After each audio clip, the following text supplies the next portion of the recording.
Guatemala's Attorney General sought to impeach President Otto Perez on Friday over a customs fraud that led to the arrest of his former vice president, deepening a government crisis ahead of presidential elections next month. Prosecutors and a powerful U.N.-backed anti-corruption body known as the CICIG moved against Perez following months of investigations and findings taken from some 89,000 telephone taps, almost 6,000 emails and 17 raids. Perez's conservative administration has spent much of this year mired in public protests and scandals over corruption allegations against senior officials, several of whom the retired general fired during a cabinet purge in May. Attorney General Thelma Aldana told a news conference it was highly probable that taped telephone conversations of people involved in the customs racket referred to Perez and ex-Vice President Roxana Baldetti, who stood down in May. Baldetti,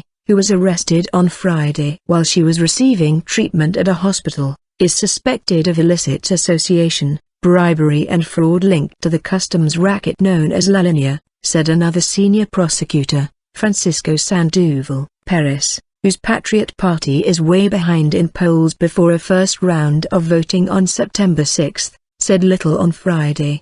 But we are going to confront this situation, and at the given moment, we will have to make a statement, the 64-year-old told reporters after an event. According to the investigations, code names for Perez and Baldetti in the conversations identified each of them as the head honcho and the farm owner, or as number 1 inch and number 2 inches, said Ivan Velasquez, commissioner of the CICIG. There's no doubt from the mentions made these names refer to the president and the then vice president, he said. Aldana and Velasquez said they believed Perez and Baldetti kept half the money earned from the customs scam, with the remaining 50% destined for other participants. More than 20 other people have been arrested over the scam, though how much money was involved is still unclear. The scandal has fanned speculation the president could quit, though his spokesman Jorge Ortega said it was unlikely. I don't think he's going to resign, Ortega said.